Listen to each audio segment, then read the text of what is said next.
All right, guys, how's it going today? So today I want to go over moving averages, okay, and some moving average strategies that I use and that, maybe you can also get some ideas from. Let me start off by saying that the main moving averages that I use on all time frames are the 8 EMA, the 21 SMA, the 50 SMA, and the 200 period moving average, okay? And then I also use the VWAP for intraday scalps as well. That was something that someone specially requested I add into this presentation from the Discord group.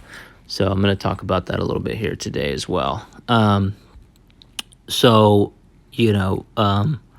far as like intraday scalps go, I use the 200 period moving average on the 3-minute chart very often as a reference, right? And that's exactly what these moving averages are, right? They're just a reference to, kind of just give you a more systematic way to enter and exit positions. They provide good targets, right? And it's just a good systematic strategy for you to stick to, right? Like as long as you're controlling the parameters of your strategy and you're controlling the risk to reward ratio, you're going to make money over time, right? So you have to find what works best for you and stick to that strategy, right? So this is just one of the many things that I fit in my toolbox that I found useful for me, and I hope you guys can maybe find it useful for yourselves as well. So again, the 200 period moving average on the 3-minute chart gives me a good intraday position to either take profits from or find an entry for short or long, right? To me, like if price is above the 200 period moving average, we're bullish. And if, it comes down to tag that zone, I'm probably going to enter a long depending on what the overall trend is. And then vice versa on the downside, right? If we're below the 200 period moving average and we're coming up to the 200 period moving average, that's either a good short for me or it's a trigger for me to trim out of my longs if I'm long, okay?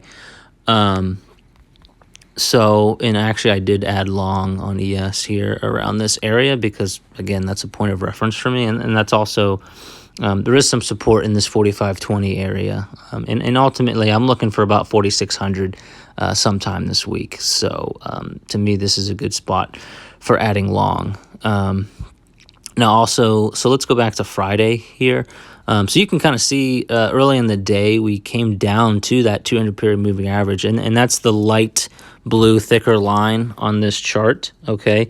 So we did find a little bit of support in that area, bounced from it a tiny bit, came back down. It, kind of looked like it was going to fake break below it a couple of times. And the chart does tend to do that sometimes to, either shake you out or... basically just to shake you out and fake you out, and then it'll bounce. And that's kind of what happened early in the day, right? So we had that move from this 45.12 area up to the almost 44.40 area, okay? So that would have provided you a nice intraday scalp, right? If you take 45, the 45.10 area to 45.40, that's 30 points. That's a good trade, right? And then we kind of came up, broke below it, right? Now, one thing to note here, like I said, like you can take long here, and I've taken long here before, but, also be aware that it's coming down. This is a support level here, right? So it came up, it came down to this level, tested it, bounced, tested it again. Now it's coming down to it the third time, right? At around 11 o'clock. Okay, so it's less likely to hold that zone. Okay, now the other thing I like to do on the three and all time frames, but on the 3-minute chart, I'll use the 21 period moving average as well as a reference point, right? So once it breaks above that area, it's starting to become more bullish, right? And I'll look for longs when it's below the 200 period moving average, okay? I wish I could scroll back to some good setups, but basically,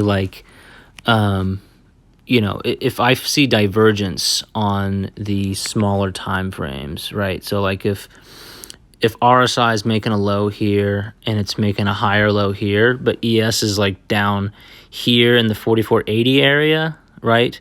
While RSI is making a higher low and there's support in that area, I'm taking a long, even if it's below both the 21 period moving average and the 200 period moving average, right? And if I take long there, what's my target on the upside, right? I'm going to scalp probably half of it, for 10 to 20 points. And then my target on all of them is the 200 period moving average, right? So like I said, it can be a target for you for longs if you're below it on the upside. It can be a target for you on shorts if you're above it, right? Just because, like I said, price tends to react to those moving averages, right? I don't know if these algos are, set their parameters to, buying and selling when it touches those particular moving averages, right? But, if you look back in time, and I've been looking at this time frame for a very long time, and price does react to it a lot of times. You'd be quite surprised. And right now, ES, of course, is not holding my long entry. We'll see if it breaks down to the 4,500 or 4,480 area. So let's go to the 15-minute chart here. Okay. So again, the 15-minute chart also provides some additional point of reference, right? So, and I encourage you to look at multiple time frames when you're charting as well, and even if you're just intraday scalping, right? Because you still want to trade with the larger time frame trends, right? So the general time frames I look at is the 15-minute, the 1 hour, the 4 hour, the daily, and the weekly, okay? So you will see sometimes that price will react to the 200 period moving average on the 15-minute chart, and you can kind of see it here. Came up, a little bit of rejection, came up, rejection, and then sold off. So you got about 20 points on there, right? So, a lot of times, like, sometimes you'll see like 10 to 20 points rejection from that level on ES and Q, sometimes 50 to 100 points, right? And that's those add up, right? If you can collect those over time. And again with the 21 period moving average, so you can kind of see here price reacting to it as well, right? So it came down, almost perfectly tagged it, and then again here, right, tagged it and then bounced, right? So you've got 44.83 to 45.17, right? That's a good move there. And then this is after hours. Like it's more reliable during regular trading hours, in my opinion. Okay, let's go over to the hourly. Okay, so same thing, right? Price does tend to react to it, right? And you can kind of see it over here, right? We got a little bit of a reaction, and then a little bit of a bounce, and then we broke below, right? And then we broke below and tagged it perfectly and got rejected by 100 points from there, okay? And then here, we actually had a nice fake out, right? This one I think actually got me too. I was thinking, oh, wow, here we go. We're breaking above the 100 or the 200 period moving average on the 1 hour chart. This is starting to look bullish, and then it immediately got reversed from there. So, that's pretty bearish. Once that happens, that's time to go short, right? Not much resistance here on the way back up. Let's go over to the 4 hour chart. Okay.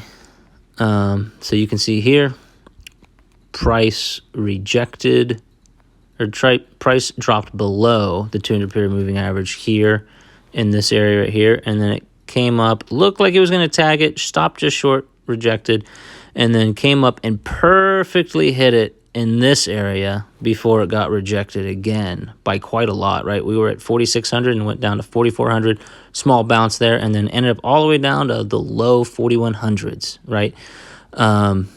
So again, look at multiple time frames and see where price is in reference to those moving averages, okay? And if you can go back a little bit farther, price rejected from the 200 period moving average here on the left-hand side of the screen as well, okay?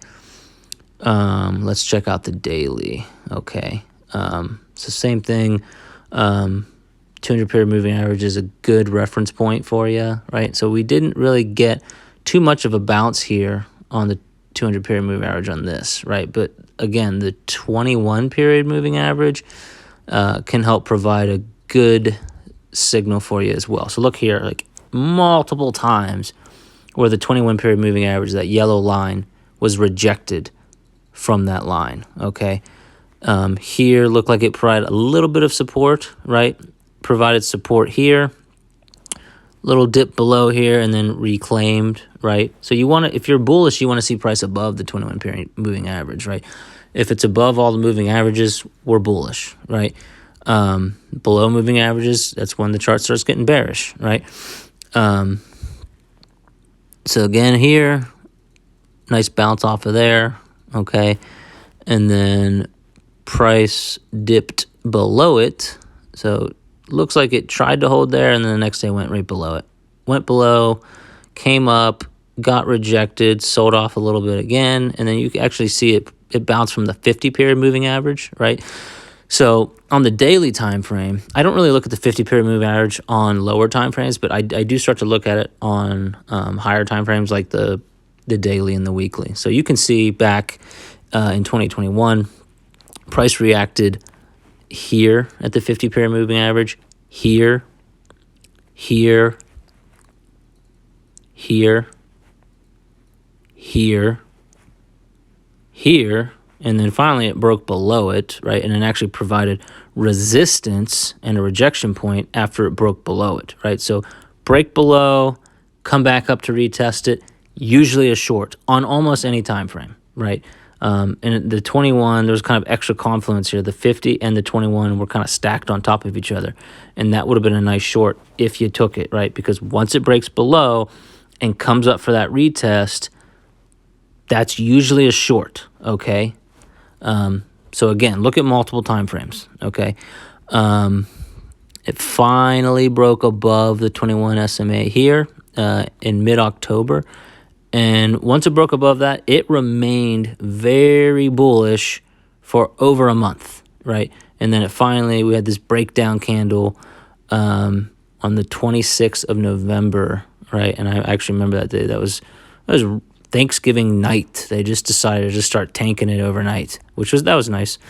And then it found a little bit of support at the 50 period moving average, came up, rejected from 4,700 or kind of consolidated under it, rejected again down towards 4,520, and then busted back up, for a little quote unquote Christmas rally or Santa rally at the end of December, and consolidated under 4,800. And then that's at the beginning of the year, that's when we really started breaking down, okay? And again, broke below the 21 period moving average here, came up to retest it, and then broke down below it again, right? And then we found a low in the 4,300s, came up to retest it, got rejected again, right? And this was, here's a big fake out for me. So this one got me. And it even kind of broke the trend a little bit when it went up to this price here, right? And it was actually I think it was making a slightly higher high, 45.86. No, it didn't. Okay, sorry. But it broke above the 21 period move average, and I was like, oh, okay, this is bullish now. And then what happened? It rejected right back below it, right back below the 21 period moving average and the 200 period moving average. So then it started to become really bearish, right? And then again, broke below it, got rejected again from that 21 period moving average, and sold off all the way down to those low 4,100s. Again, came up to test that 21 period moving average, got rejected, came down, found support again in that 4,100 area, and then that's when we started to rally. We had a more sustained rally, and that's what we've been getting here lately. So, and then on that second day after the FOMC meeting, we held above the 21 period moving average. They had that squeeze going there on the daily, and that started to fire long. Looked like we were getting a doji on the 200 period moving average, and I can't blame you if you were short there, but once it broke above the high of that doji, 44.73, then you should get out of your shorts, right? Because you can see it ran up to 45.14 the next day, and as high as 45.40 area on Friday. Okay, so again, just a reference point for you, right? Now let's head over to the weekly chart. Okay. Alrighty. So the 21 period moving average on the weekly, again, is usually a pretty good point of reference for you, right? So if you would have bought at the 21 period moving average here in June, goodbye, right? Here in August, that was a decent buy, but you would have taken some heat on it, right? You could have waited till it broke back above it. It broke back above it, taken along there. That would have been a good buy for you, right? And then we had the COVID crash, big break below the 21 period moving average on the weekly. Looks like it tried to come up and tested it, stopped a little bit short, and then sold off even more from there, right? And below the 200 period moving average on the weekly as well, right? And then it came back up below. Again, I wouldn't blame you if you would have shorted this here. I think this was also around a Fibonacci retracement level, because I do remember trying to short this area as well. And then once it broke above that area, I was like, okay, not time to short anymore. Broke above the 20 period moving average, came down to test it again here. That was a good buy, right? And then came down to test it here. That was a good buy, right? Same thing here, here, here, and here, right, in September and October, and again here in December, right? And then this looked like it was a good buy here, but then again, once it broke below that doji at 45.72, that was your cue to get the hell out of your long, right? And it was breaking below that 21 period moving average, okay? And then again, broke below, came up to retest it, got rejected, right? And now we're coming back up to test it again, right? And we have a lot of strength here, right? And the momentum indicators are starting to flip bullish as well, right? So it's a little bit different on this second test here, right? So that's one of the reasons why I'm not shorting here. And I could be wrong, right? Like price could get rejected big time from here, but we'll see. I'm leaning a little bit more bullish on this. The only reason, like I said, I'm not taking it is because this is the third time that we're testing it after breaking below it. So I'm thinking we might break back above it, right? And also, if you notice, so what was this? This was the end of January. Okay, let's see, the end of January. So you also have the 21 period moving average in that same area, right? So there's actual confluence there at that 45.50 area, right? Okay. Yeah, okay.